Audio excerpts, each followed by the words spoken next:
Hello, good afternoon, नमस्कार।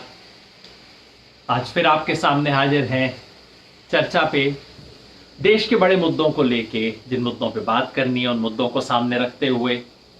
इस बार मैंने एक दिन की छुट्टी ले ली। एक दिन छोड़ के एक दिन करते हैं, लेकिन मुझे लगा शनिवार की बजाय रविवार को करेंगे तो शायद ज़्यादा लोग उपस्थित होंगे, ज़्यादा लोगों से बातचीत हो पाएगी, बीच में मुझे भी कुछ छुट्टी मिल जाएगी कुछ लिखने पढ़ने के लिए। तो हमेशा की तरह शुरू में बात करेंगे उन मुद्दों की जो पिछले 24-48 घंटों से देश के सामने रहे हैं। फिर बात करेंगे एक बड़े सवाल पे, और उसके बाद आपके सवाल जवाब। आज वो सवाल लिया है जिसको कई लोग बहुत समय से टाल रहे हैं।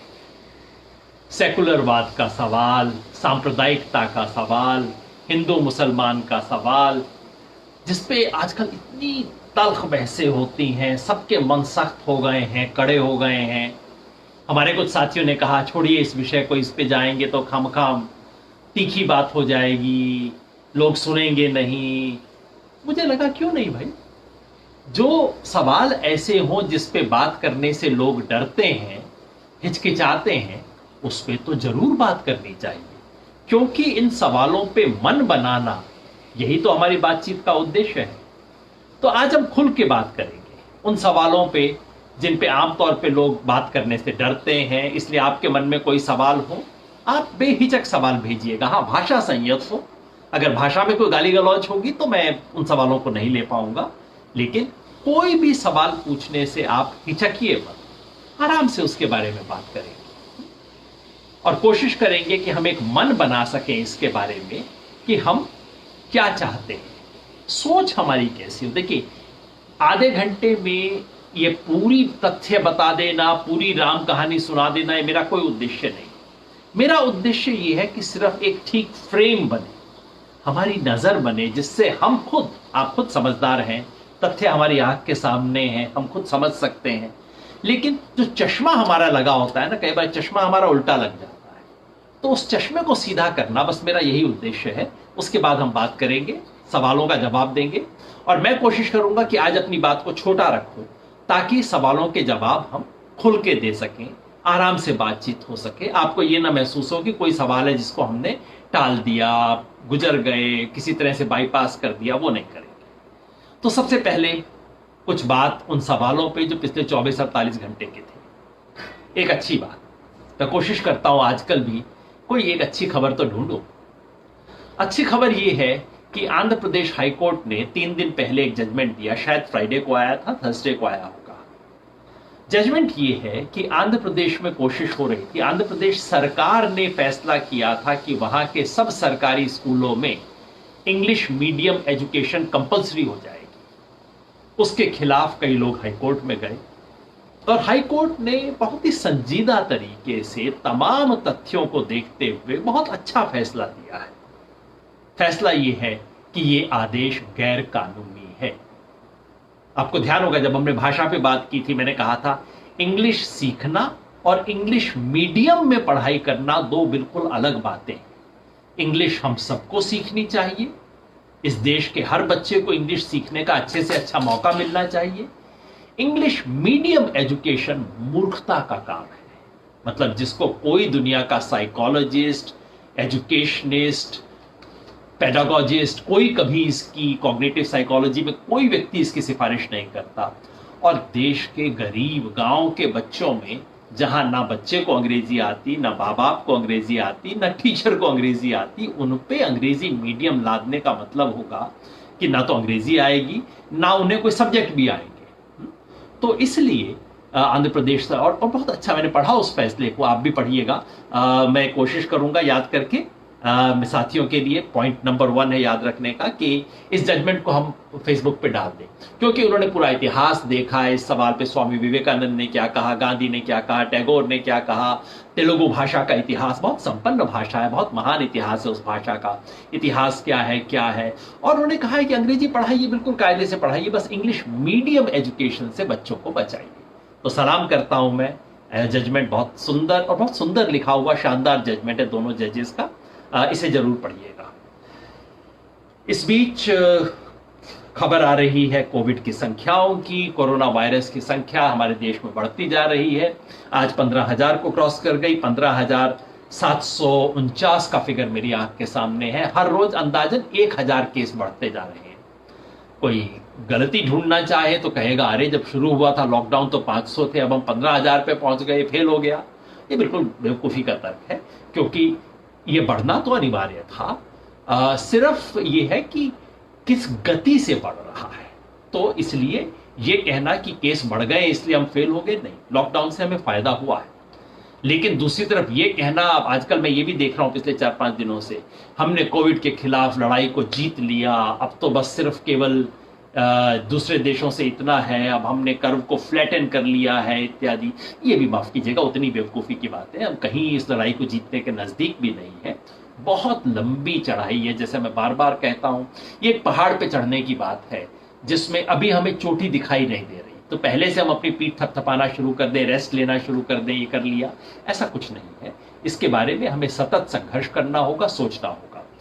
500 के करीब लोग मरे हैं। याद रखिए, दुनिया की दृष्टि से अभी हम कहीं पे भी नहीं है, संख्या बहुत छोटी है। दुनिया में अब तक 22 लाख लोग इसके शिकार हो चुके हैं। दुनिया में 1.5 लाख लोगों की मृत्यु हो चुकी है। सिर्फ अमेरिका में 7 लाख से ज्यादा लोग शिकार हो चुके हैं और 36,000 लोगों की मृत्यु हो चुकी है। उन सब के मुकाबले में हम बचे हुए हैं। और जैसा मैं कई बार कहता हूं, अमेरिका ने जिस तरह की बेवकूफियां की हैं वो हमने नहीं की है, तो हम समझदारी से काम कर रहे हैं। लेकिन अभी अपनी पीठ थपथपाने का वक्त नहीं आया और ये एक दूसरे को ब्लेम करने की डिबेट्स करने का वक्त ये नहीं है। मैं बात करता हूं, गेहूं सरसों की खरीद भी शुरू हो गई है इस बीच। और एक ही अनुरोध है मेरा आपके माध्यम से तमाम सरकारों से। हरियाणा में हमारे साथी मिलकर दिन रात इसका कैंपेन चला रहे हैं कि आज हम किसान की वजह से सर उठा के खड़े। 1960 में जब इस तरह का संकट देश के सामने आया था तो हमें अमेरिका के सामने हाथ फैलाने पड़े थे कि हमें गेहूं दे दो। आज हमें वो नहीं करना पड़ रहा। हम कहते हैं कि ठीक है, हम अपना मुकाबला खुद करेंगे। क्यों? क्योंकि इस देश के किसान ने इस देश के अन्न के भंडार भरे हुए हैं। आज वक्त है उस किसान को सलाम करने का, और उसको सलाम करने का एक ही तरीका है, आप ताली मत बजाइए, थाली मत बजाइए, बस उसको दाम दे दीजिए। दान नहीं चाहिए किसान को, दाम चाहिए। फसल का पूरा दाम। किसान अपनी गेहूं लेके आ रहा है, सरसों लेके आ रहा है, कहीं दाल लेके आ रहा है, साउथ इंडिया में इस वक्त विंटर राइस भी होता है, उसको सरकार द्वारा नियत मिनिमम सपोर्ट प्राइस दे दीजिए। बस इतने की जरूरत है और कुछ नहीं। लेकिन ये भी सरकारें करेंगी, इसके लिए हमें निगाह रखनी पड़ेगी। बार बार हम इसके बारे में बात करते रहेंगे। और आपसे भी अनुरोध है कि किसान को उसकी फसल का उचित दाम मिल जाए, इसका संघर्ष आप भी कीजिए, इस पे निगाह आप भी रखिए। देखिए किसान के साथ कितना शोषण होता है। और आपको बता दूं, इस देश में 10-15% किसानों से ज्यादा को मिनिमम सपोर्ट प्राइस नहीं मिलता है। जिसको सरकार कहती है मिनिमम सपोर्ट प्राइस, वो नहीं मिलता है। इसके लिए हम अपना कैंपेन जारी रखेंगे, आप भी इसमें जुड़िएगा। पिछले 2-3 दिन की बड़ी खबर है कोटा से उत्तर प्रदेश सरकार बच्चों को लेके जा रही है। उत्तर प्रदेश बसें आई हैं, विशेष बस में बच्चों को स्कैन किया गया, कोटा में उनको लेके गया सरकार ने। बिना पैसे के वो चलाई है उत्तर प्रदेश सरकार ने बस, और उत्तर प्रदेश में ले जाके बच्चों को छोड़ा जा रहा है। बार बार सवाल हो रहा है निर्णय कैसा है। मैं कहता हूं बहुत अच्छा निर्णय, करना चाहिए। बच्चे फंसे हुए थे, उनको ले जाना चाहिए। बिना पैसे की बस चली, बहुत अच्छा काम हुआ। मैं तो बधाई देता हूं उत्तर प्रदेश सरकार को, और मैं चाहूंगा दूसरी सरकारें भी ऐसा काम करें। बस एक दिक्कत है, दिक्कत यह है कि ये हमदर्दी, ये हृदय में जो पीड़ा है, ये उन बच्चों के लिए क्यों नहीं आती जिनके माँ बाप सर पे गठरी लेके बच्चे को पकड़ के घसीटते हुए सड़क पे चल रहे हैं, सैकड़ों किलोमीटर पैदल चलते हैं। उनके लिए हमारे हृदय में कोई पीड़ा नहीं होती, उनके लिए कोई बस नहीं, उनके लिए कोई ट्रेन नहीं। इन बच्चों की स्कैनिंग हो सकती है, तो क्या उन बच्चों की स्कैनिंग नहीं हो सकती? बार बार मैं कह रहा हूं, कई दिन से कह रहा हूं, स्पेशल ट्रेन चला दीजिए। भारतीय रेलवे में बहुत कैपेसिटी है। भारतीय रेलवे एक दिन में 1 करोड़ से ज्यादा लोगों को कैरी करती थी जब चल रही थी, तो कर सकती है। बहुत क्षमता है हमारे पास, उसको मौका दीजिए। यहां स्कैन कीजिए, गांव में पहुंचने से पहले क्वारंटाइन कर दीजिए, और एक कोठरी के अंदर 10-10 लोग बंद होके सोशल डिस्टेंसिंग कम होगी, गांव पहुंच जाएंगे, सोशल डिस्टेंसिंग ज्यादा हो जाएगी। और ये मानने का, जैसे अभी हम मान के नहीं चल सकते कि कोटा से जो बच्चे जा रहे हैं ये सब कोरोना वायरस लेके उत्तर प्रदेश के गांव गांव में फैला रहे हैं। भाई अगर वो नहीं फैला रहे तो गरीब के ऊपर क्यों शक करते हैं? आप जरा सोचिए क्या क्या खबरें हैं। कोटा से पहले भी खबरें आई थी। उत्तराखंड में गुजरात के कुछ टूरिस्ट फंस गए, शायद 1800। उनके लिए चुपचाप से लग्जरी बसेस चलाई गई, उत्तराखंड से गुजरात तक उनको छोड़ के आए 1800 लोगों को। वो 1800 लोग कोरोना वायरस वाले होंगे नहीं होंगे हम नहीं जानते, लेकिन शक करने का तो कोई आधार नहीं है ना। उनको घर पहुंचाया गया। परसों खबर आई कि बीजेपी के एक एमपी ने विशेष आग्रह करके बनारस में कुछ तीर्थ यात्री फंसे हुए थे, उनको आंध्र प्रदेश पहुंचाया। बहुत अच्छा किया, मेरा इससे कोई विरोध नहीं है, सब अच्छी चीजें। ऐसी किसी भी ट्रेजेडी में ऐसे लोग फंस जाते हैं, उन सबको बचाना चाहिए। लेकिन वो बेचारे जो मुंबई में फंसे हुए हैं, वो बेचारे जो दिल्ली के बॉर्डर पे फंसे हुए हैं, वो बेचारे जो पुणे के बाहर की बस्तियों में अटके हुए हैं, वो बेचारे जो तमाम जहां पे कंस्ट्रक्शन साइट है उसके अंदर फंसे हुए हैं, वो भी इंसान है। उनके लिए भी कुछ करना हमारा धर्म बनता है। उनके बच्चे भी हमारे बच्चे हैं। और कई बार मुझे पता है क्या लगता है, हमारा सबका मन ऐसा हो गया है कि वो बच्चे हमें अपने बच्चे नहीं लगते। आपने देखा होगा कि हम एक्सीडेंट की खबर अखबार में पढ़ते हैं, लेकिन अगर एक्सीडेंट उस सड़क पे हो जिस पे हम रोज ड्राइव करते हैं, हम बड़ा ध्यान से पढ़ते हैं, अच्छा उस वाले मोड़ पे, अच्छा उस रेड लाइट पे, और मन के अंदर कुछ दुख सा होता है, क्योंकि हमें लगता है यार ये तो मेरे साथ भी हो सकता था। जब कहीं मन का जुड़ाव होता है तब पीड़ा होती है। और पिछले 5-7 दिन से मुझे लग रहा है कि कैसा हमारा मन है कि ये लोग इंसान नहीं है क्या, ये हमारे बच्चे नहीं है क्या, वो हमारा भाई नहीं है, बस वो मेरा भाई नहीं है, मेरा चाचा नहीं है और मेरा भतीजा नहीं है, तो मेरा मन उसके लिए पिघलता नहीं है। हिंदुस्तान में सबसे बड़ा अपराध है गरीब होना, और ये गरीब होने की सजा है, नहीं तो उनके लिए व्यवस्था नहीं की जा सकती थी। महाराष्ट्र सरकार ने एक काम का काम किया है। शोलापुर और उसके नजदीक के जिलों में गन्ना काटने के लिए मजदूर आते हैं, महाराष्ट्र के बीड़ जिले से अक्सर आया करते हैं। 1.5 लाख के करीब फंसे हुए थे, तो सरकार ने कहा ठीक है भाई, इनको इनके गांव पहुंचा दिया जाए, उनकी भी स्कैनिंग होगी, यहां भी स्कैनिंग होगी, वहां भी स्कैनिंग होगी। अगर महाराष्ट्र सरकार 1.25 लाख 1.5 लाख लोगों को एक जिले से 200 किलोमीटर दूर ले जा सकती है, तो क्या बाकी जगह ऐसा नहीं हो सकता? इसकी व्यवस्था करनी होगी, नहीं तो लोग बाहर निकल रहे हैं। सूरत में दूसरी बार ये घटना हो चुकी है, देश में कहीं खाद्यान्न के ट्रक वगैरह लूटने की घटना हो रही है। ये अच्छी चीजें नहीं है, इसके लिए कोई ना कोई रास्ता निकालना होगा। मैं हाथ जोड़ के अनुरोध कर रहा हूं, ये बेहद जरूरी है, देश की प्रतिष्ठा के लिए जरूरी है, बाकी सब चीज छोड़ दीजिए। ये जो खबरें जा रही है ना कि भारत में हो रहा है, जो देश मंगल ग्रह पे यान भेजने की सोचता है, उसके लोग खाने के लिए तरस रहे हैं। कुत्ता वहां पे दूध चाट रहा है और एक आदमी वहीं पे उसी दूध को इकट्ठा कर रहा है। ये हमारे देश की छवि के लिए, हमारी छवि के लिए, हमारी मानवीयता के लिए, हमारे धर्म के लिए अच्छी बातें नहीं। इसका इंतजाम करना होगा। और अगर सरकार ने मन बना लिया है कि ठीक है भाई, किसी को बाहर नहीं जाना, सब वहीं रहे, फिर मेरा अनुरोध है ये फिर सब पे लागू कीजिए। गुजरात के टूरिस्ट पे भी लागू कीजिए, बनारस के तीर्थयात्री पे भी लागू कीजिए, आज भी लोग स्पेशल फ्लाइट से जो आ जा रहे हैं उन पे भी लागू कीजिए, ये कोटा के बच्चों पे भी फिर लागू कीजिए। पीड़ा तो होगी, लेकिन फिर वो दर्द सब पे बराबर हो। इस देश में 2 तरह के नागरिक नहीं हो सकते, अमीर और गरीब को 2 क्लास के अंदर आप बांट के नहीं कर सकते। 2 संविधान नहीं है। डॉक्टर अंबेडकर का संविधान अगर गरीब पे लागू होगा तो अमीर पे भी लागू होना चाहिए।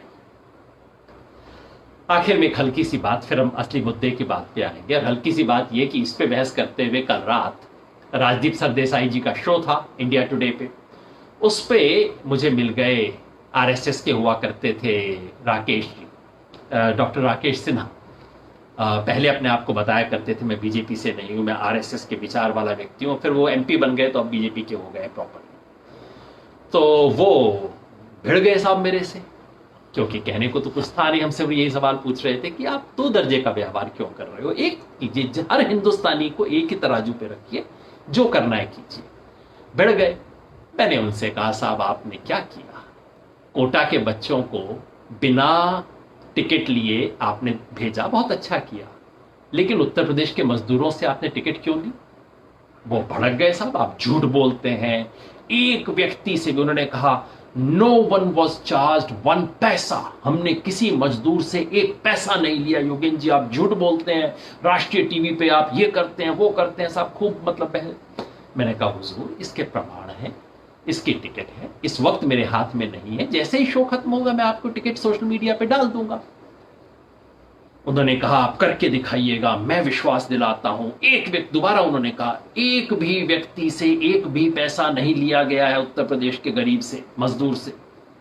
शो खत्म हुआ, मैंने ढूंढा और टिकट डाल दी। आनंद विहार से उन्नाव की टिकट थी 692 रुपए। वैसे पता नहीं उन्होंने डिलक्स का रेट भी लगाया था बेचारों से। तो मैंने साहब पहले वो टिकट डाल दी। जैसे ही मैंने टिकट डाली, कुछ पत्रकारों ने कहा ये तो हमारी आंख के सामने हुआ था। उन्होंने अपनी न्यूज भी डाल दी कि हाँ ये तो न्यूज थी, ये हुआ था। पहले दिन सरकार ने नहीं दिया था, ये चीजें हमने रिपोर्ट की थी। फिर उसके बाद उस पत्रकार ने वीडियो भी डाल दिया कि ये देखो कंडक्टर टिकट काट रहा है लोगों की, साफ साफ उसके अंदर दिखाई दे रहा था। फिर उसने लोगों की आप बीती की रिपोर्ट भी कुछ लोगों ने डाल दी। मैंने 1 टिकट डाली, किसी ने 5 और टिकट डाल दी कि हाँ ये तो पूरा उत्तर प्रदेश में हो रहा था 28-29 तारीख को। और उसके बाद एक खबर भी आ गई जिसमें साफ लिखा हुआ था कि 28 और 29 तारीख को उत्तर प्रदेश सरकार ने ये किया।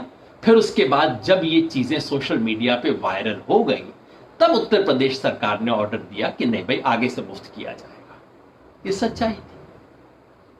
अब आप सोचेंगे कि कोई व्यक्ति शर्मसार हो, सीधा हो, तो कम से कम कहे नहीं योगेंद्र जी गलती हो गई, वैसे कह दिया, ज्यादा उत्तेजना में कह गया था।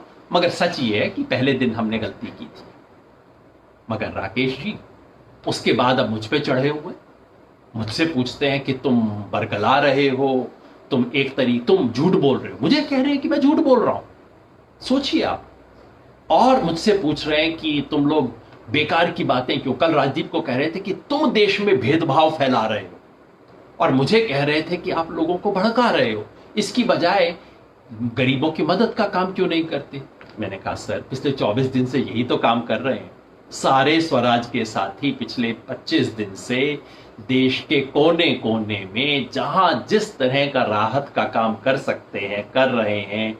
चंदा मांगा, हमारा चंदा खत्म हो गया, फिर हाथ जोड़ रहे हैं, जितनी क्षमता है सब तरफ काम कर रहे हैं। मैंने राकेश जी से कहा आप तो एमपी हैं, साहब थोड़ा चंदा ही दे दीजिए, हम और काम कर लेंगे। और आपसे बात कर रहा हूं तो आप सबसे भी अनुरोध करूंगा भाई कि थोड़ा सा इस काम के लिए अगर आप चंदा दे दें। मैं जानता हूं सबने दिया होगा, अपने पड़ोस में भी दिया होगा, एक बार दे चुके हैं, लेकिन क्या करें, हमने 14 तारीख तक का इंतजाम किया था, हमें क्या पता था 20 दिन और हो जाएंगे। सो मैंने कहा साहब आप कर दीजिए। अब उनको तस्वीरें दिखा रहे हैं कि साहब हम क्या कर रहे हैं। मगर पता नहीं कैसी संस्कृति हमने बना ली है देश में कि आप शुद्ध झूठ बोल के चल देते हैं और कोई पूछ नहीं सकता। दुनिया के दूसरे देश कोई होता, एमपी इस तरह का झूठ बोलता टेलीविजन पे, तो मीडिया उसके तार तार कर देता उनके झूठ के। मीडिया उस व्यक्ति के लिए सार्वजनिक जीवन में जीना दूभर कर देता। एक झूठ किसी व्यक्ति ने बोला और उसका राजनीतिक कैरियर खत्म हो जाता है। हमारा देश है कि चले जाता है चले जाता है। कभी मैं आपको अनुरोध करूंगा एक काम करना, अमेरिका और ब्रिटेन के अंदर ये जो राष्ट्रपति प्रधानमंत्री की प्रेस कॉन्फ्रेंस होती है, वहां का राष्ट्रपति हर रोज प्रेस कॉन्फ्रेंस करता है, जवाब देता है, और वहां पत्रकार सीधे सीधे सवाल पूछते हैं, sir are you being irresponsible, Trump ji आप जिस दवाई का एडवोकेट कर रहे हैं उस कंपनी में आपके शेयर तो नहीं है, बिल्कुल साफ पूछते हैं। हमारे यहां किसी की हिम्मत होती है? सोचिए। सो झूठ और सच, थोड़ा सा ये झूठ पता है इसलिए चलता है क्योंकि हम सब लोग इसे खरीदते हैं।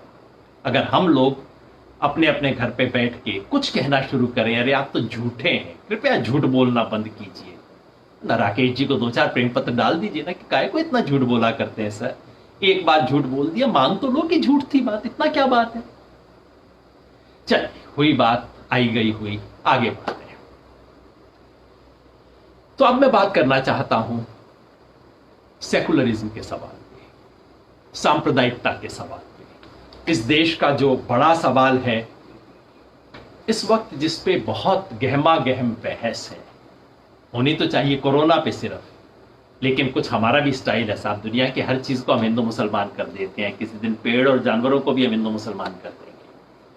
तो खूब बहस चल रही है और मैं चाहता था उस पे सीधी सीधी बात करूं, पर कोरोना के बारे में नहीं, निजामुद्दीन के बारे में नहीं। प्रश्न इसके मैं कई बार हैंडल कर चुका हूं, आप दोबारा पूछेंगे मैं दोबारा उत्तर दे दूंगा। और केवल तथ्यों के बारे में बात नहीं करना चाहता। मैं समझता हूं शुरुआत हमें करनी चाहिए अपना मन बना के, अपनी दृष्टि बना के।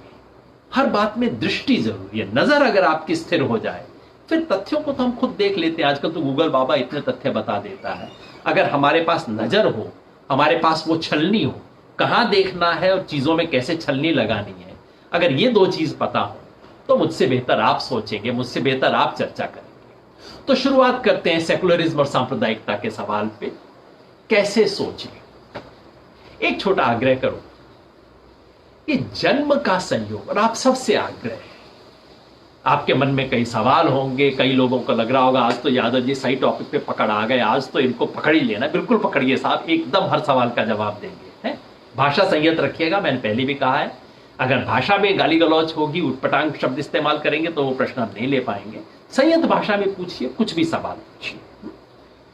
लेकिन एक मिनट के लिए मैं कहूंगा, अपने मन जो आपका कड़ा हो गया है ना, यूं करके बैठे हैं, थोड़ा ढील दे दीजिए। जन्म के संयोग के आधार पे अगर हम अपना दिमाग बनाते हैं तो इसका मतलब है मनुष्य योनि में जो हमें जन्म मिला है, हम उसके साथ न्याय नहीं कर रहे।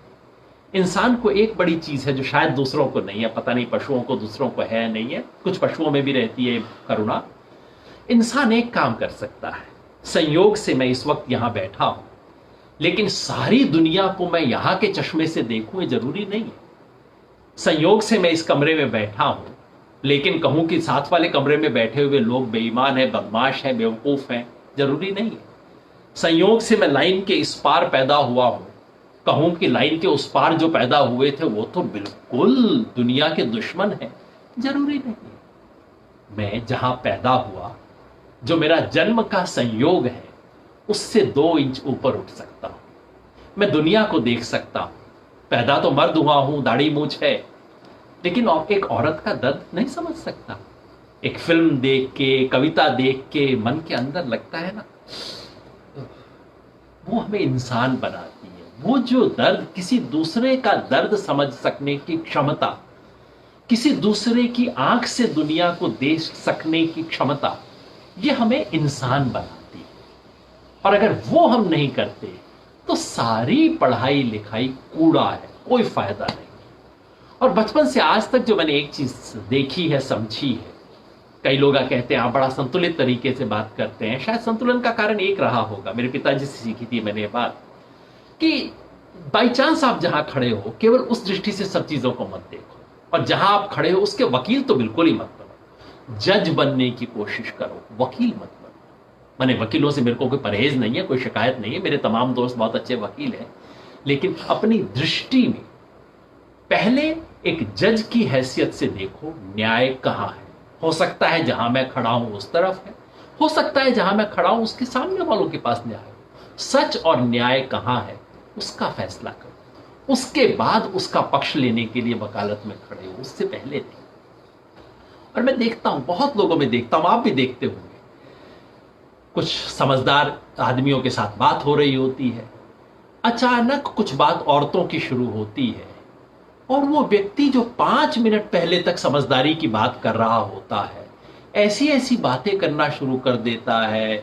वो औरत, वो आपने चुटकुला देखा जी, वो जो औरतें आदमी को फिर बेलन से मार रही थी ही करके, उसके बाद हंसते हैं सारे लोग मिलके। मैंने ठीक है, चुटकुला ही है, लेकिन कई बार लगता है कि चुटकुले के पीछे कुछ और है। अचानक मुझे लगता है कि इस व्यक्ति को 5 मिनट पहले जो मैं देख रहा था, इसका चेहरा बदल गया है, इसके पीछे से इंसान नहीं कुछ और आ गया है। ऐसा ही कुछ अनुभव मुझे कुछ 2 साल पहले हुआ। हरियाणा में दंगे हुए थे, हिंसा हुई थी, जाति के आधार पे, हिंदू मुसलमान का मामला नहीं था, जाति के आधार पे हुई। जाट बनाम गैर जाट घूम रहे थे हम, हमें जैसी आदत है दोनों पक्षों से जाके बात कर रहे थे। ऐसी ऐसी बात लोगों एक दूसरे के बारे में, योगेंद्र जी आप जानते नहीं है जाट लोग क्या करते हैं, आपको पता नहीं, रात को फिर इन्होंने ये किया वो किया। फिर मैं जाटों के मोहल्ले में जाता, भाई साहब बस आपको कैसे बताएं हमने रात कैसे काटी थी।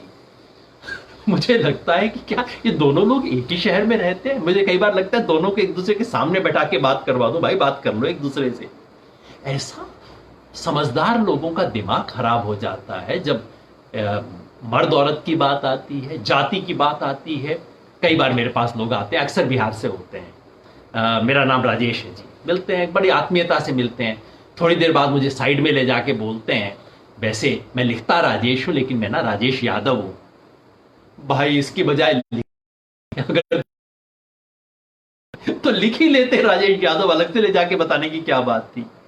मगर ये जाति जो है ना, हमारा दिमाग पे एकदम एक पेच डाल देती है, अचानक कुछ दूसरा सूझना शुरू हो जाता है। जन्म के संयोग से परे जाके जब आप देखेंगे आदमी औरत के सवाल को, जाति के सवाल को, और ठीक इसी तरह से धर्म के सवाल को, पिछले कई महीनों से तो मैं देख रहा हूं अच्छे खासे पढ़े लिखे लोग, समझदार लोग, बाकी सब बातें धर्म समझदारी से करेंगे। मगर योगेन जी, ये जो मुसलमानों वाली बात है ना, आपको पता नहीं है मुसलमान क्या कर रहे हैं। भाई देख रहा हूं, मैं भी घूम रहा हूं, हर एक की गड़बड़ देख रहा हूं, और आप जो करते हैं वो भी मैं देख रहा हूं। क्यों नहीं देख सकते? अचानक हम सबका दिमाग फिर जाता है। तो मैं एक ही अनुरोध आपसे करूंगा। वैसे मुझे ये भी याद है, आज मुसलमानों की बात हो रही है, संयोग से अब उम्र इतनी हो गई है, थोड़े थोड़े बाल सफेद हो गए हैं। मुझे 1984 भी याद है, 1984 में जब दिल्ली में एंटी सिख राइट्स हुए थे, मेरे आंख के सामने हुए। मैं जानता हूं क्या हुआ था, कैसी कैसी बातें लोग सिखों के खिलाफ उस वक्त किया करते थे। ये पता नहीं, उनकी राष्ट्रभक्ति पे शक किया करते थे, हर सिख पे सोचते थे कि भाई ये तो बंदूक ही लेके चल रहा होगा, और ये तमाम, और सब ये सब भी तब भी राष्ट्र के नाम पे हुआ करता था। ये सब खेल उस वक्त हुआ करते थे। फिर मैंने देखा 5-7 साल बाद हुआ, सब लोग भूल गए, वो सिख भी वैसे के वैसे ही रहे, हिंदू भी वैसे के वैसे ही रहे। पर अचानक अब हिंदुओं की बाकियों की नजर बदल गई, वही सिख उनको साधारण लगने लग गए। मैं इसलिए थोड़ा जानता हूं क्योंकि बचपन से सिखों से मेरा कुछ ज्यादा लेन देन रहा है। जिस इलाके में था, संयोग से वहां केवल हिंदू और सिख थे, इसलिए मेरे बचपन के ज्यादातर लोग, दोस्त ज्यादातर सिख रहे हैं। उनसे मैंने देखा, अचानक नजरें बदल गई, वो ठीक हो गया। तो पहली और सबसे बड़ी बात, अपनी नजर संतुलित रखें। सबसे बड़ी चुनौती यही है, जब सारी दुनिया आपको ऊट पटांग चीजें सुना रही हो, उसमें जो व्यक्ति अपनी दृष्टि सुस्थिर रख सकता है, वही व्यक्ति देश का, समाज का, धर्म का, मानवता का कल्याण कर सकता है। अपनी दृष्टि संतुलित रखें, यह सबसे बड़ी चुनौती है। खासतौर पे जब इस तरह की आंधी चल रही होती है, दिन रात, साहब ये हो गया, वहां ये हो गया, नमाजियों ने ये कर दिया, उसने ये कर दिया, सब चीज देखें, दृष्टि संतुलित रखें। और दृष्टि संतुलित रखने में एक और दिक्कत होती है, कई बार मैं देखता हूं, खासतौर पे अपने सेकुलर दोस्तों में देखता हूं, कि वो इसका विरोध करते करते वो उल्टी गलती करना शुरू कर देते हैं। वो फिर मुसलमानों की हर चीज को डिफेंड करना शुरू कर देते हैं। नहीं नहीं नहीं नहीं, एक्चुअली तबलीगी वालों ने ये थोड़ी कहा था, वो ना एक्चुअली अच्छे लोग हैं, उनके उनके जो हेड है उसने ये नहीं ये कहा था। अरे भाई, तुम क्यों वकालत कर रहे हो? दिक्कत ही हो जाती है जब एक तरफ से दबाव चलने लगता है ना, आंधी जोर से आती है, हमें लगता है कि हम इधर ना झुक जाए, तो फिर हम कई बार कोशिश करके उल्टा झुकने की कोशिश करते हैं। वो भी दिक्कत है, वो भी संतुलन खोना है। तो कभी कभी अपने विरोधी के ठीक उल्टी बातें कहने पे भी हम उसी के शिकार हो जाते हैं। संतुलन का मतलब है ना हम आंधी में झुकें, ना हम उल्टे काम करें उसके। और मैं कोशिश करूंगा उसी संतुलित दृष्टि से आपको सांप्रदायिकता के सवाल पे, सेकुलरिज्म के सवाल पे बिल्कुल साफ साफ बातें कहूं। मैं इनको कड़वी बातें कहता हूं। आपके सामने 5 कड़वी बातें रखूंगा। ये कड़वी बातें क्यों? वैसे तो मीठी बातें कहना चाहिए, कड़वी बातें कहना कोई अच्छी बात नहीं है, कटु वचन तो बोलना नहीं चाहिए इंसान को। लेकिन अगर कटु वचन न बोलने से देश, समाज, मानवीयता को नुकसान हो रहा हो, आप चाशनी में भिगो भिगो के सच बात को छुपा रहे हो, इससे फायदा नहीं होता। कड़वी बात ईमानदारी और संयत तरीके से कहनी चाहिए, ताकि हम देश समाज का भला कर सकें। एक जैन मुनि थे, तरुण सागर साहब, उनके कड़वे प्रवचन हुआ करते थे, मैंने पढ़े। उनकी बात से सहमति असहमति इस वक्त अलग है, उसकी मैं बात नहीं कर रहा, लेकिन मुझे लगा कि हाँ, किसी धर्म की बात करने वाले को केवल मीठी बातें नहीं, कुछ कड़वी बातें भी साफ साफ कहनी चाहिए। उसी दृष्टि से मैं कुछ कड़वे सच आपके सामने रखना चाह रहा हूं, सेकुलरवाद के बारे में, सांप्रदायिकता के बारे में। पता नहीं आपको कैसे लगे, मगर आप सुनिएगा। पहला कड़वा सच सेकुलरवाद के बारे में। सेकुलरवाद इस देश का सबसे पवित्र सिद्धांत है और सबसे बड़ा पाखंड भी है। अजीब लग रहा होगा ना आपको मेरे मुंह से सुनते हुए। आप सोचते होगे योगेन जी तो सेकुलर जमात वाले आदमी हैं, ये अपने मुंह से कह रहे हैं पाखंड है, और भाई अगर पाखंड है तो पवित्र सिद्धांत कैसे हुआ? मैं दोनों बात समझा देता हूं। पवित्र सिद्धांत यूं है कि ये भारत की बुनियाद में है। सेकुलर शब्द अभी आया, अंग्रेजों के आने के बाद आया, अंग्रेजी का शब्द है, लेकिन ये सेकुलर की बुनियाद बहुत पहले है। ये शिवाजी के समय भी है, अकबर के समय भी है, महाराणा रंजीत सिंह के समय भी है, ये हमारे राष्ट्रीय आंदोलन में है, ये अशोक के शिलालेख में भी है। अशोक ने जो सुंदर शिलालेख लिखा है, वो शिलालेख क्या कहते हैं? ये जो जो अपने से अलग विचार रखने वालों का सम्मान, अपने से अलग मत रखने वालों का सम्मान, उनको अपना धर्म बनाए रखने की इजाजत। तो अशोक के जमाने से हम ये इस देश की सभ्यता का हिस्सा है, और पवित्र इसलिए है क्योंकि ये हमारे राष्ट्रीय आंदोलन का हिस्सा है। ये भारत नामक जो राष्ट्र है, ये पिछले 200 साल में बुना गया है, बनाया गया है, और उस बुनावट में सेकुलरवाद इसका एक मूल सिद्धांत है। सेकुलरवाद शब्द को भूल जाइए, शब्द न भी रहे, लेकिन ये कि इस देश पर किसी एक धर्मावलंबियों का बोलबाला नहीं हो सकता, कि इस देश की सरकार या राज्य, ये भारत का, जैसे जो इस्लामिक रिपब्लिक ऑफ पाकिस्तान है, क्रिश्चियन कुछ है, ये भारत हिंदू धर्म का मतावलंबी देश नहीं हो सकता। इस देश के अधिकांश लोग हिंदू धर्मावलंबी हो सकते हैं, लेकिन भारत राष्ट्र राज्य किसी एक धर्म का नहीं हो सकता, किसी एक का बोलबाला नहीं हो सकता। सब धर्मों को अनुमति होगी अपनी बात करने की, सब लोगों को अपने धर्म के प्रचार प्रसार का अधिकार होगा, सब लोगों को धर्म की आजादी होगी, और सबको बराबर रखा जाएगा, किसी के साथ भेदभाव नहीं किया जाएगा। ये जो भावना है, ये हमारे राष्ट्रीय आंदोलन की भावना है। ये जो भावना है, इसके बिना भारत टिक नहीं सकता, इसलिए पवित्र है। तो पाखंड किस लिए है? पाखंड बड़ा कड़वा शब्द है। मेरे कई मित्रों को सुन के बुरा लग रहा होगा, लो योगेन जी भी अब सो के सेकुलरवाद को पाखंड कहने लग गए। भाई अब नहीं, मैं कई साल से कह रहा हूं, ये पहली बार नहीं कह रहा, मैंने कई विषय लेख भी इस विषय पे लिखे हैं। दिक्कत यह है कि हमारे यहाँ पे इमेज लग जाता है कि अच्छा जेएनयू में पढ़े हैं, दाढ़ी भी रखते हैं, कभी कभी झोला भी लेके चलते हैं, तो जरूर वो वाले होंगे। इसलिए मैं आप सबसे अनुरोध करता हूं, भाई मेरी बात आज एटलीस्ट ध्यान से सुन लेना। उसके बाद मेरी दाढ़ी को देख के मेरे पे टिप्पणी मत करना, मेरे विचार को देख के टिप्पणी करना है। जैसे जन्म के संयोग से मैंने कहा ना, दाढ़ी भी संयोग है, जेएनयू में पढ़ना भी संयोग है। मेरे को विचार के आधार पे बताएं, इन सब चीजों के आधार पे ना करें। सेकुलरवाद को मैं पाखंड क्यों कहता हूं? क्योंकि सेकुलरवाद के नाम पर इस देश में जो हुआ और जो हो रहा है, वो पाखंड है। हुआ ये कि इस देश में आजादी के बाद सेकुलरवाद एक पवित्र और एक बहुत पवित्र संकल्प की तरह शुरू हुआ। सन 50 के दशक में पूरे पार्टीशन के खून खराबे के बाद सेकुलर बनना आसान काम नहीं रहा होगा। उस वक्त लोग सेकुलर बने रहे, मैं उन्हें सलाम करता हूं, लेकिन बाद में धीरे धीरे ये कन्वीनियंस की पॉलिटिक्स बनती गई, और फिर वोट बैंक की पॉलिटिक्स बनी। वोट बैंक पे मैं बात करूंगा।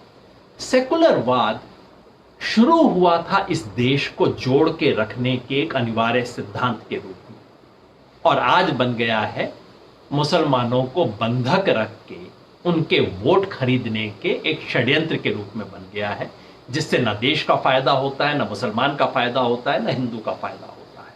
मैं इसके बारे में कुछ और भी कहूंगा। दूसरा कड़वा सच, सांप्रदायिकता देशद्रोही है, लेकिन देशव्यापी भी है। कम्युनलिज्म उतना हल्का नहीं है जितना हम सोचते हैं, बहुत गहरा है। ये कम्युनल फीलिंग्स चाहे हिंदू में हो, मुसलमान में हो, सिख में, ईसाई में, किसी धर्म में नहीं हो, ऐसा मैंने तो नहीं देखा। जहां जाता हूं थोड़ा प्यार से बात होती है, थोड़ा विश्वास जीत लेता हूं, तो उसके बाद उनके मन की जो बात आती है, धर्म में नहीं, जाति वालों की भी जो बात आती है, उसमें बहुत जहर होता है। कम्युनलिज्म का जहर बहुत गहरा है, ये सामान्य नहीं है। लोगों के अंतर्मन तक, सब कॉन्शियस में, मुझे तो कई बार लगता है कहीं हमारे दिमाग के सामने नहीं, दिमाग के पीछे भी बैठा हुआ है। हमें पता नहीं लगता कब अचानक पकड़ लेता है हमारे को। कम्युनलिज्म बहुत गहरा है, किसी एक धर्म में नहीं है। आजकल बात होती है केवल हिंदू सांप्रदायिकता की, धड़ल्ले से मुसलमानों में सांप्रदायिकता है, खूब है, जहां देखते हैं खूब मिलती है, पहले भी थी आज भी है, सिखों में भी है, ईसाइयों में भी है, बौद्ध बहुत थोड़े हैं, दिखाई नहीं देते, कहीं जहां उनका दबदबा चलता होगा वहां वो भी कर रहे होंगे।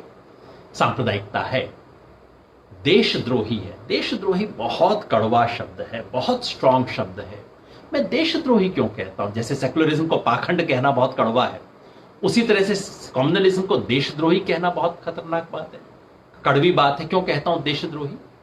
देशद्रोही इसलिए कहता हूं, और ये हिंदू से कम्युनल को भी कहता हूं, मुस्लिम कम्युनल को भी कहता हूं। देखिए, भारत को आज सबसे बड़ा खतरा ना पाकिस्तान से है, सच बात यह है कि सारा वक्त हम टीवी पे चिल्लाते तो रहते हैं, सच ये है पाकिस्तान की औकात नहीं है कि भारत पे कुछ कर दे। आज वो तो अपने किसी तरह से अपने देश को बचाने के चक्कर में लगे हुए हैं, वहां उनकी आर्मी और उनका आपस का झगड़ा ही नहीं सुलझता, बलूचिस्तान उनसे नहीं सुलझता। पाकिस्तान की कोई औकात नहीं है कि वो भारत को आज तोड़ सके। चीन अपने दूसरे चक्करों में है, किसी दिन चीन खतरनाक हो सकता है, नियत बहुत अच्छी नहीं है, लेकिन आज भारत को चीन से खतरा नहीं है। आज भारत को सबसे बड़ा खतरा है देश के अंदर विभाजन की शक्तियों से, और विभाजन की शक्ति वो नहीं है जो आप सोच रहे हैं। भारत को सबसे बड़ा खतरा भाषा की विभाजन से नहीं है, क्षेत्रीयता से उतना बड़ा खतरा नहीं है इस देश को, क्योंकि क्षेत्रीयता वगैरह सबको, उस बैल को हमने साध लिया है, वो अब हमारी गाड़ी खींच रहा है देश की। सबसे बड़ा खतरा है भारत माँ के जो दो सपूत हैं, हिंदू और मुसलमान, ये जो दो आंख है भारत माँ की, इनमें आपस में झगड़ा, नफरत, हिंसा फैलाना, इससे बड़ा देशद्रोह कोई होने, सेडिशन, सेडिशन का मतलब देश तोड़ने की कोशिश करना। ये आजकल होता है ना, किसी ने वहां पे नारा लगा दिया 5 लोगों ने, अरे भाई नारे से देश नहीं टूटेगा, मगर हां, हिंदू मुसलमान को एक दूसरे के खिलाफ खड़ा करना, ये देश तोड़ने की साजिश है। तो इसलिए मैं कहता हूं ये देशद्रोह है। सेकुलरिज्म पे कहा, कम्युनलिज्म पे कहा।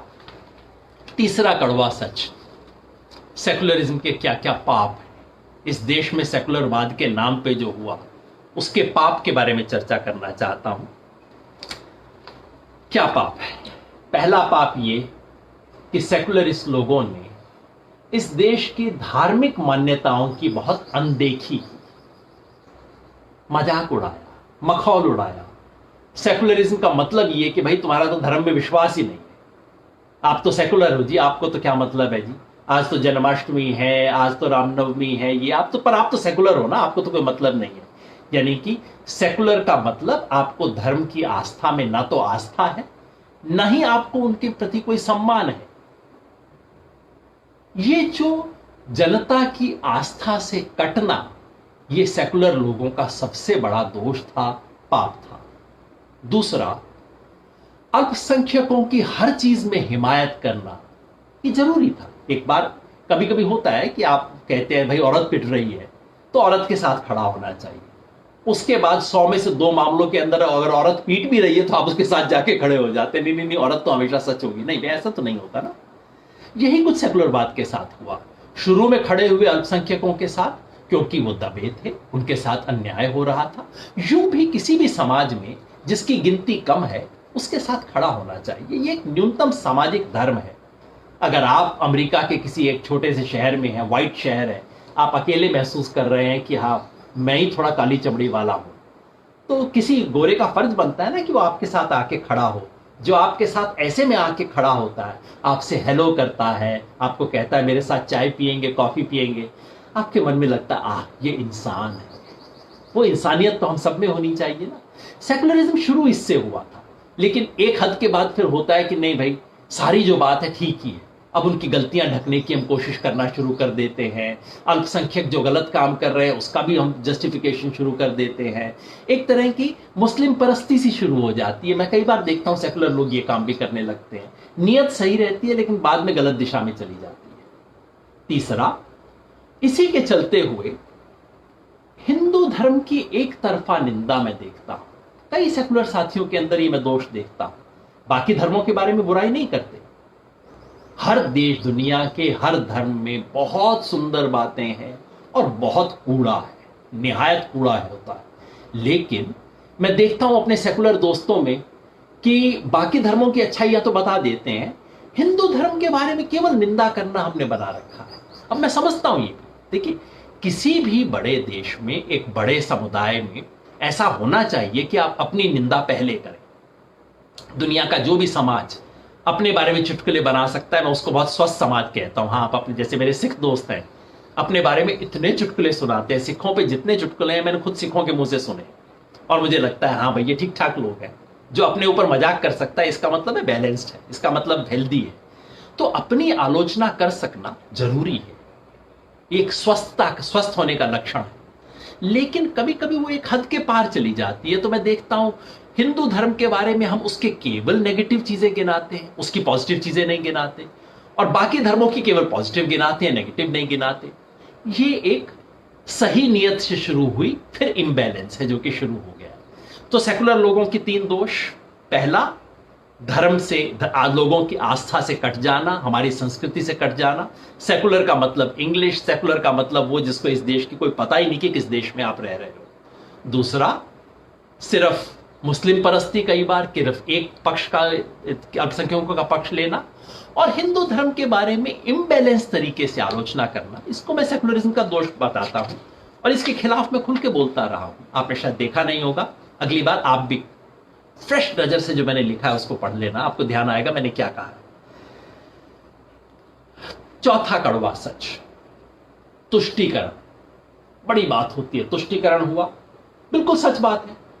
तुष्टीकरण मतलब ये जो बोलते हैं फेवरेटिज्म, एक उसके लिए अंग्रेजी का शब्द होता है, मैं भूल गया, अडवाणी जी बड़ा यूज किया करते थे उसको, कि आप मुसलमानों के पक्ष में सिर्फ बात करते हैं, एक तरफा बात करते हैं। मुसलमानों को आपने उनको, उनका तुष्टीकरण किया है, उनको खुश करने की कोशिश की है। उसके 2 पक्ष, 2 पक्ष ये हैं। हाँ, एक मायने में तुष्टीकरण हुआ, एपीजमेंट। हाँ, अडवाणी जी एपीजमेंट बोला करते थे, बीजेपी वाले भी वो कई बार, बीजेपी वालों को भी कई बार अंग्रेजी के शब्द बड़ा पसंद आते हैं, एपीजमेंट। एपीजमेंट का सच क्या है? बिल्कुल सच है कि मुसलमानों के एक तबके का एपीजमेंट हुआ। वो कौन था?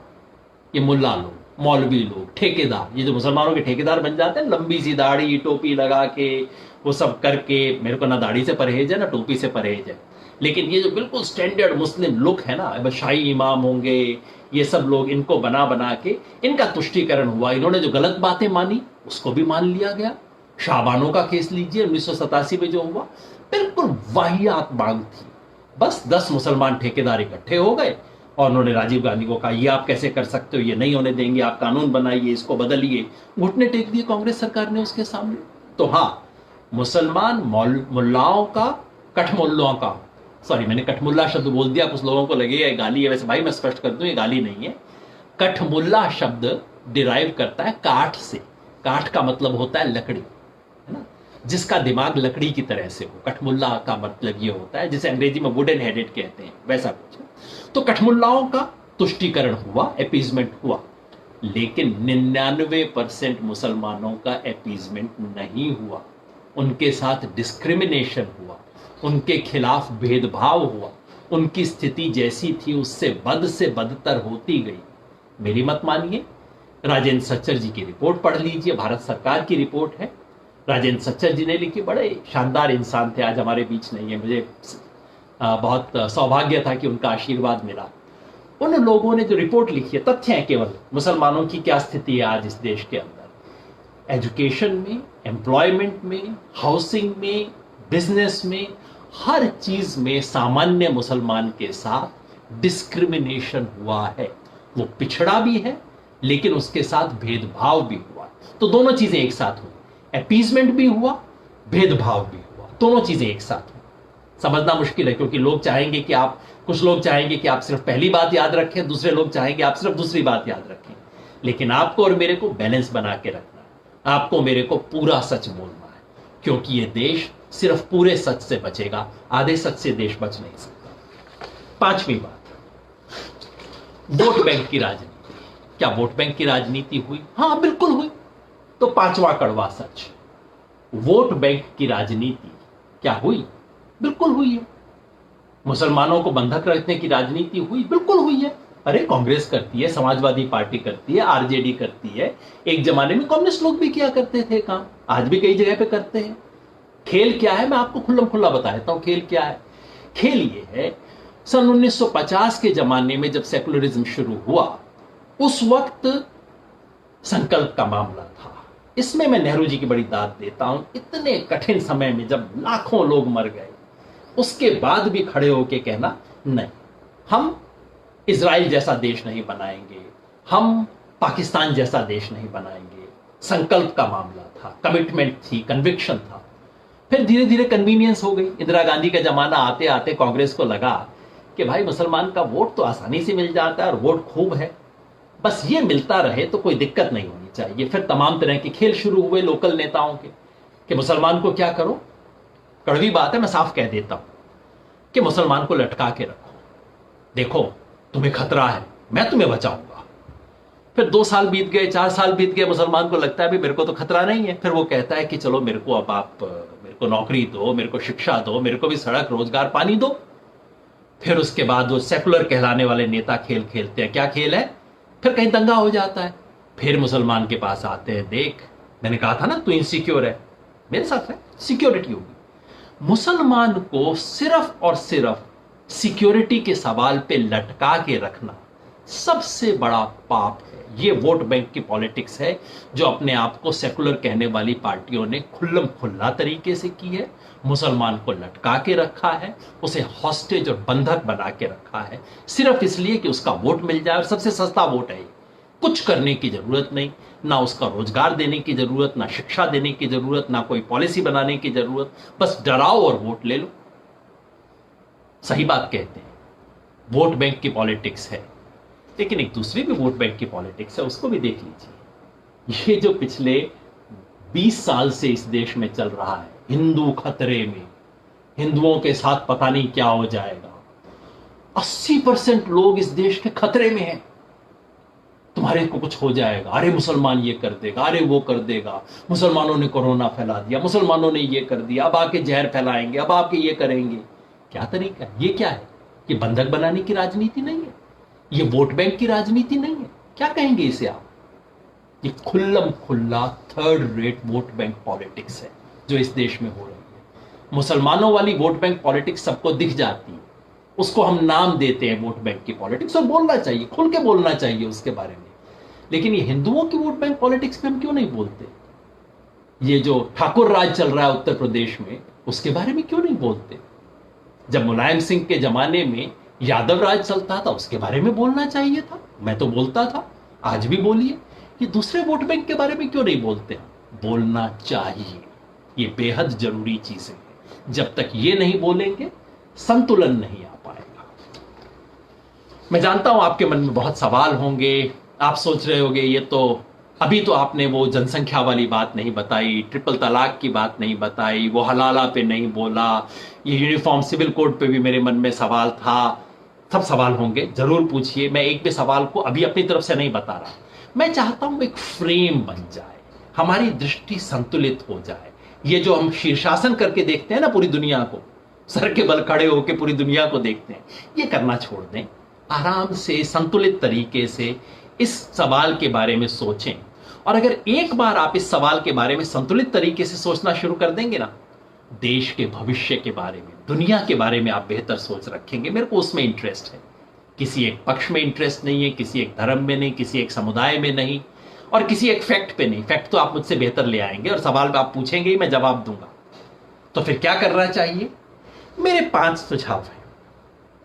इस देश में सेकुलरिज्म का भविष्य क्या होना चाहिए उसके बारे में। क्यों चिंतित हूं मैं सेकुलरिज्म के भविष्य के बारे में? मैंने जैसे शुरू में ही कहा, यह इस देश का सबसे पवित्र सिद्धांत है। यानी कि या तो सेकुलर इंडिया रहेगा, नहीं तो इंडिया नहीं रहेगा।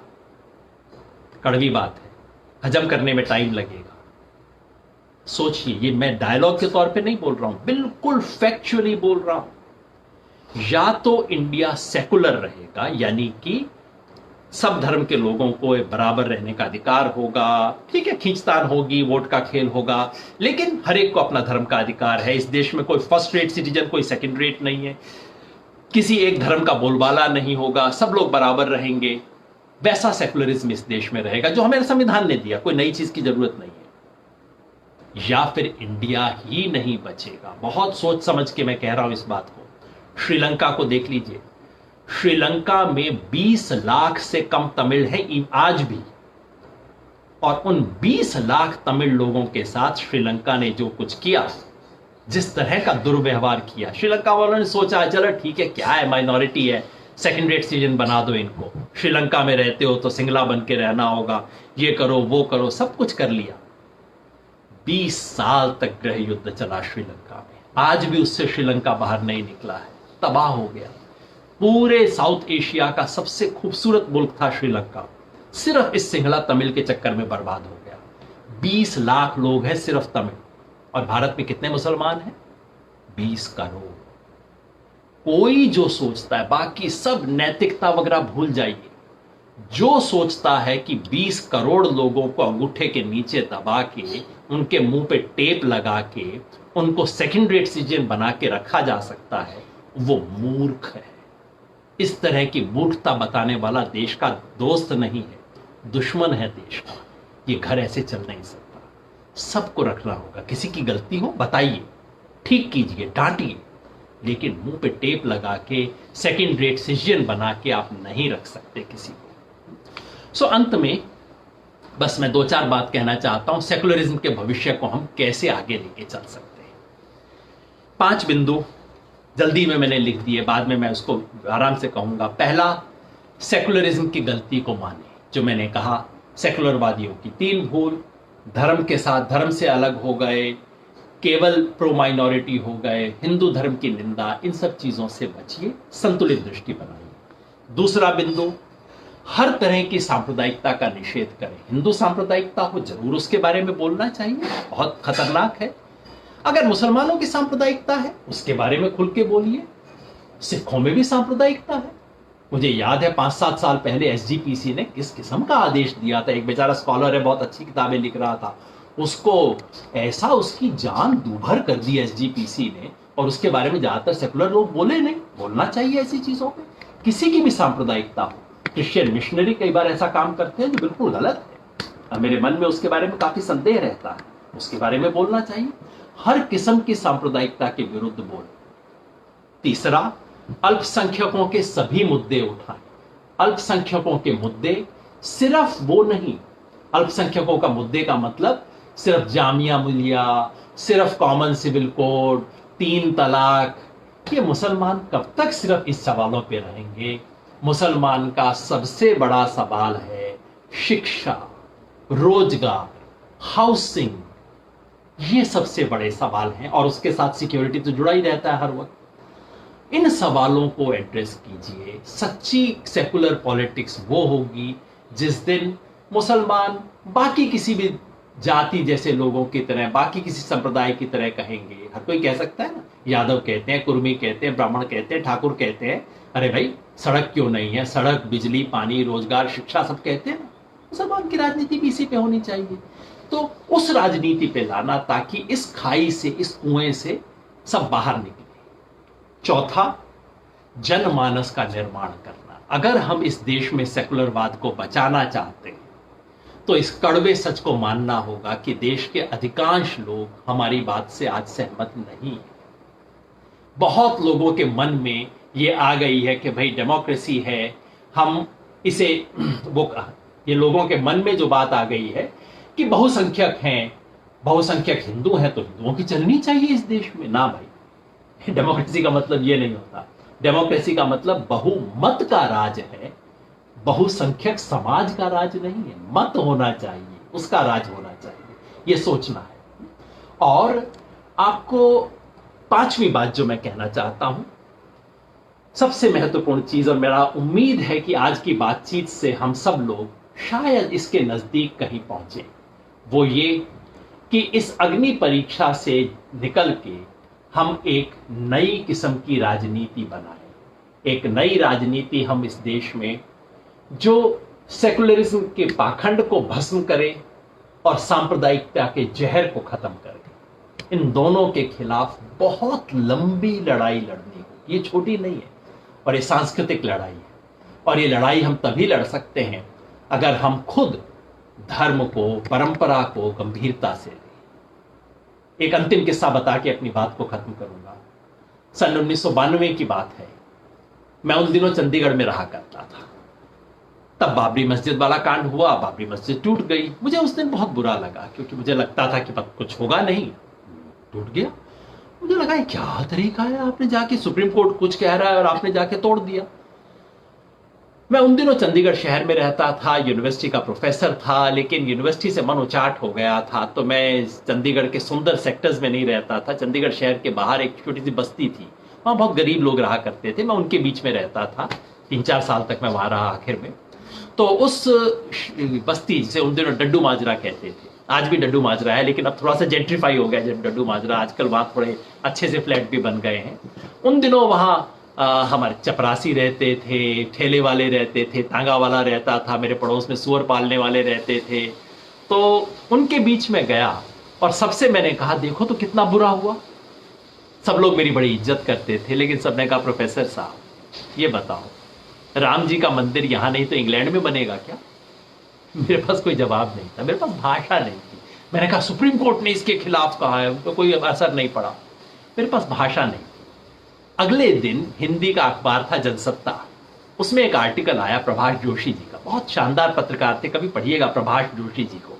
हिंदू होने का मर्म उन्होंने पुस्तक लिखी थी। उनका लेख आया था, वो था मर्यादा पुरुषोत्तम के नाम पर कलंक, फ्रंट पेज पे था, जिसमें वो रामायण बताते हैं, मर्यादा, रामचंद्र जी की क्या मर्यादा थी, और कल बाबरी मस्जिद का ध्वंस करके जो हुआ वो कैसे रामचंद्र जी की मर्यादा का उल्लंघन था।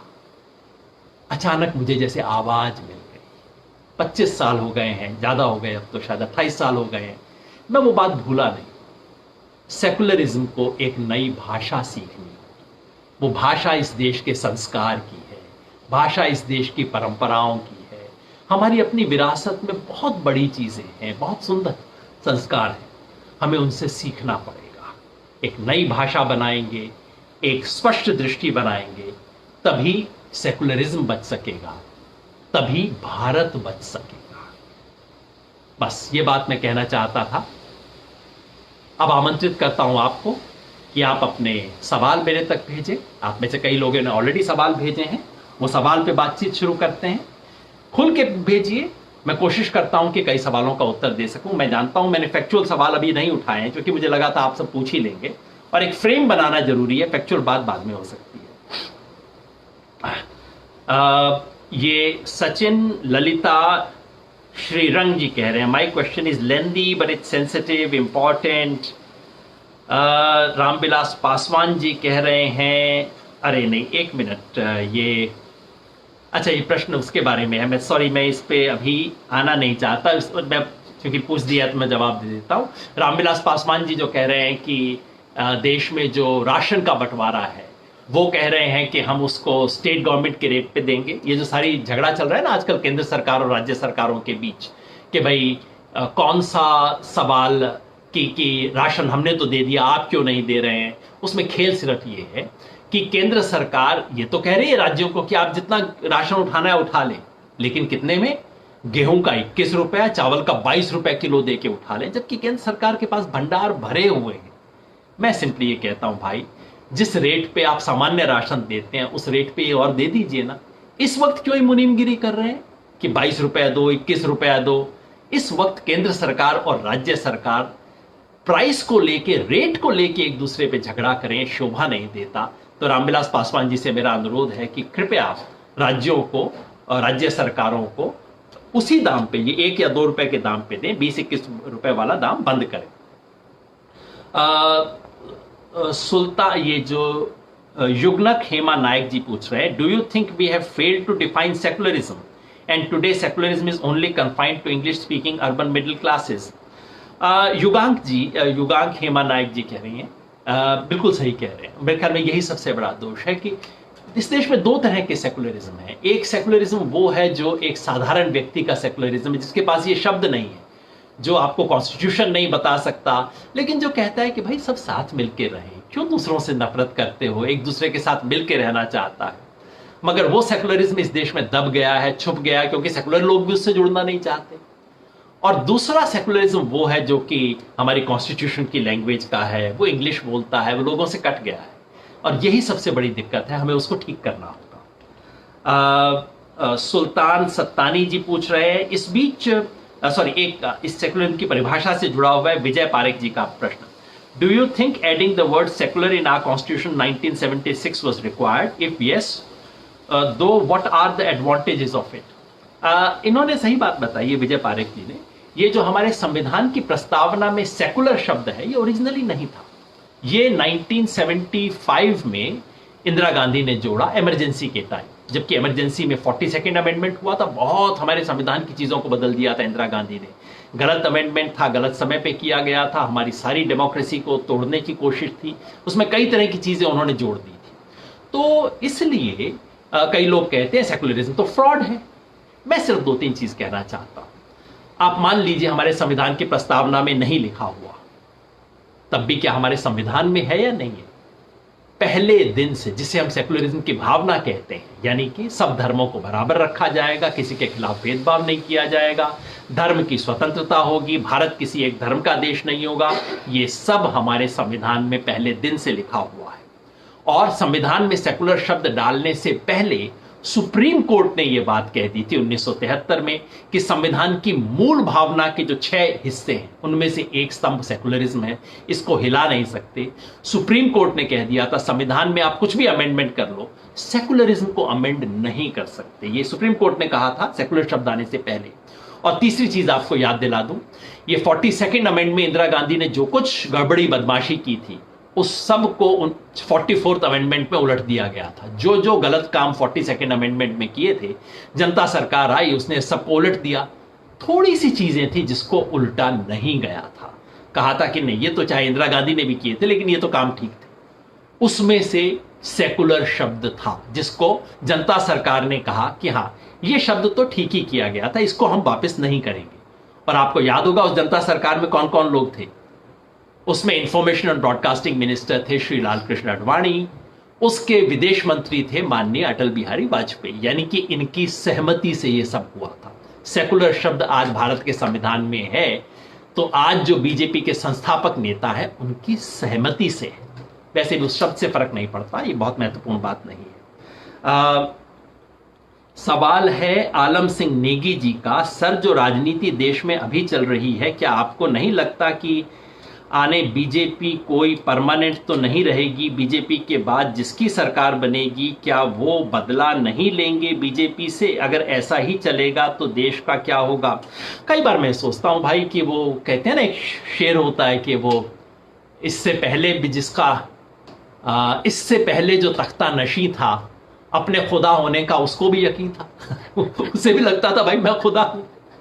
सब इतिहास बताता है, सब बड़े बड़े तख्ते वाले एक दिन धूल हो जाएंगे, और तख्त पे रहते हुए इतना याद रखना चाहिए कि भाई दूसरा भी नंबर आ सकता है। खैर, उनका जो कुछ भी हो, इंदिरा गांधी का भी हो गया, उसको भी दुनिया ने धूल चटा दी थी, लेकिन ज्यादा जरूरी है कि देश का क्या होगा।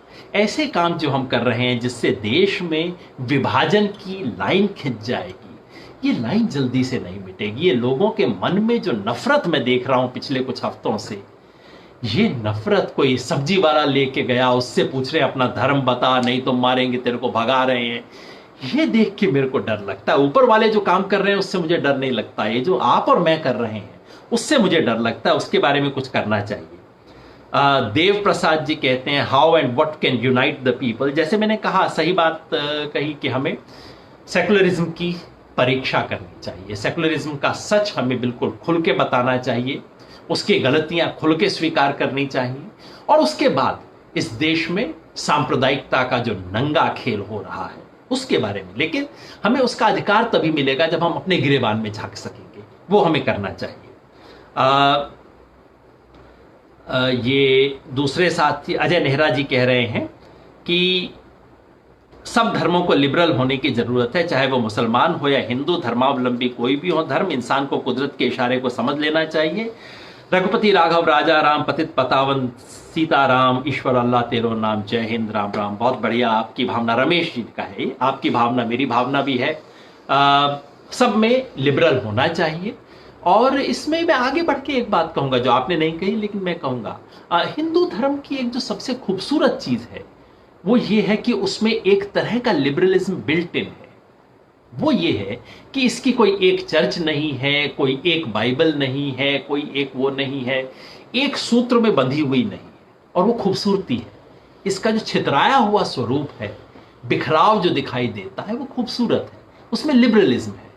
आप किसी को, कोई कहता है राम, तो कोई दूसरा रावण को मानने वाला भी है। किसी के लिए मेरे हिसाब से दिवाली सबसे बड़ा त्योहार हुआ करता था, बाद में मुझे पता लगा मेरी पत्नी के लिए तो दुर्गा पूजा सबसे बड़ा त्योहार है, दशमी उसके लिए तो बड़ा, दिवाली तो केवल एकमात्र दिनों में से एक है। बदलता है, ये खूबसूरती है और ये हमें बचा के रखने की जरूरत है। दूसरे धर्मों में भी जरूरत है, इस्लाम में भी कई बार बहुत रिजिड इंटरप्रिटेशन लोग करते हैं जो बहुत गलत है। इस्लाम के खुले इंटरप्रिटेशन की जरूरत है।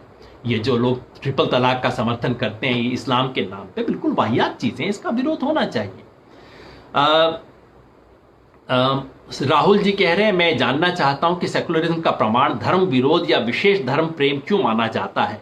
वैदिक ज्ञान और संस्कृत भाषा का ज्ञान का प्रचार सांप्रदायिक कैसे हो सकता है? राहुल भाई, मैं तो 100% आपकी बात से सहमत हूं।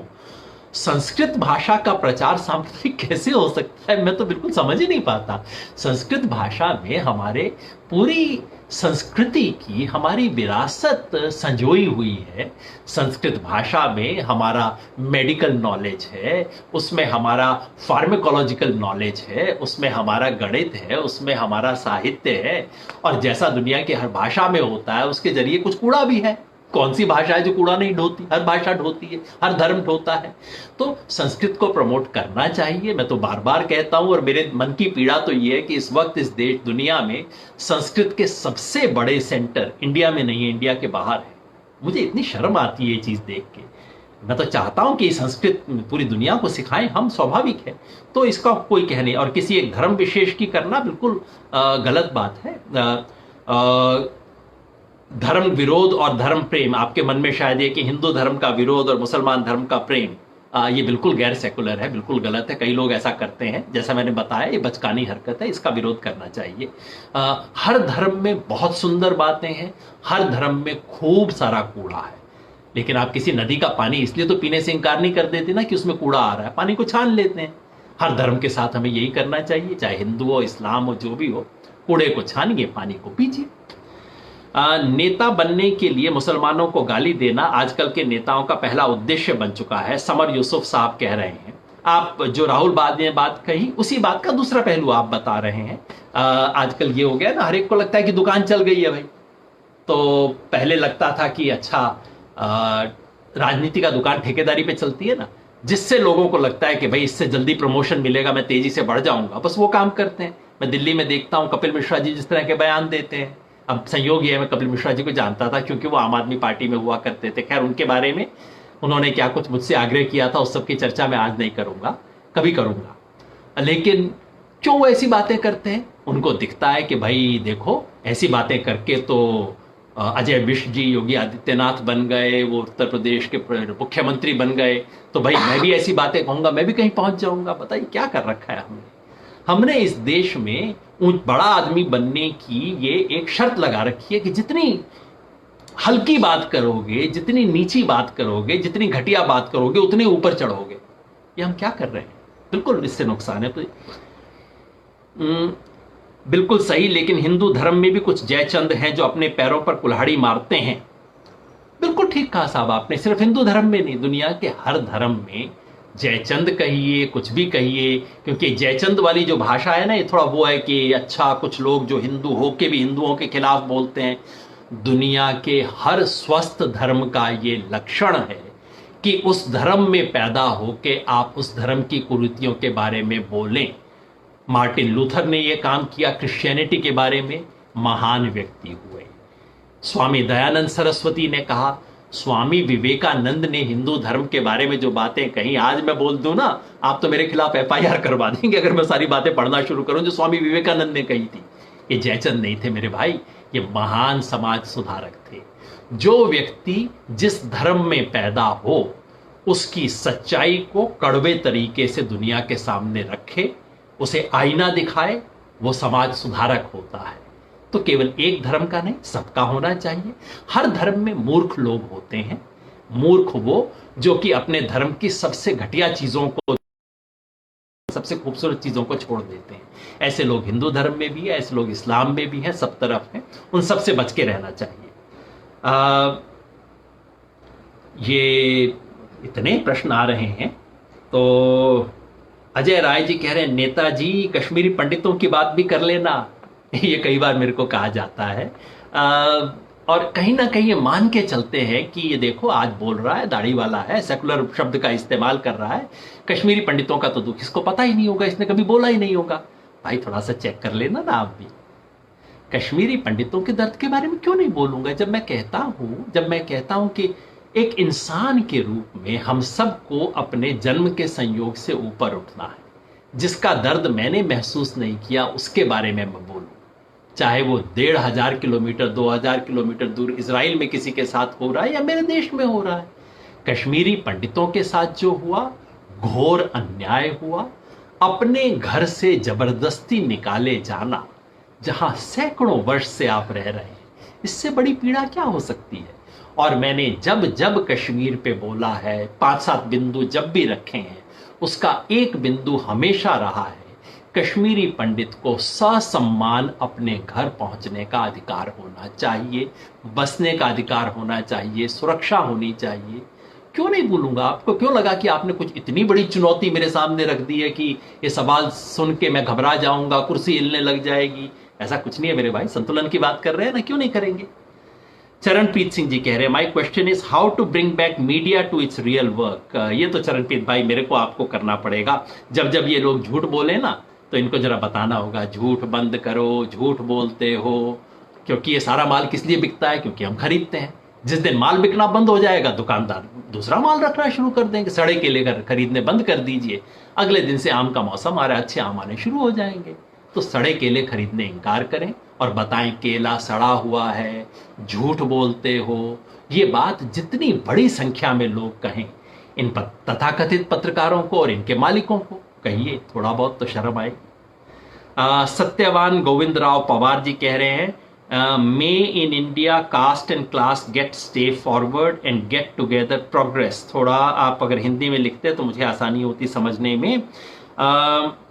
हम सब मिलके इस देश में अलग अलग जाति और अलग अलग क्लास के लोग कैसे आगे बढ़ सकते हैं। बिल्कुल ठीक कहा आपने, यही हमारे देश का उद्देश्य होना चाहिए। और वो तभी हो सकता है जब अब ये हिंदू मुसलमान के टंटे से हम बाहर निकले। ये जो एक झगड़ा है, ये पूरे देश को खींच रहा है। 21वीं सदी में हम दुनिया में आगे बढ़ना चाहते हैं। ये भारत की सदी हो सकती है अगर हम ठीक ढंग से करें तो, लेकिन जिस तरीके से हम कर रहे हैं, ये हमें खींच रहा है वापस। इसलिए मैंने आज कुछ कड़वी बातें कही, और अगर इन कड़वी बातों पे संतुलित तरीके से हम कायम रहेंगे, बैलेंस्ड अप्रोच रखेंगे, देश आगे बढ़ेगा।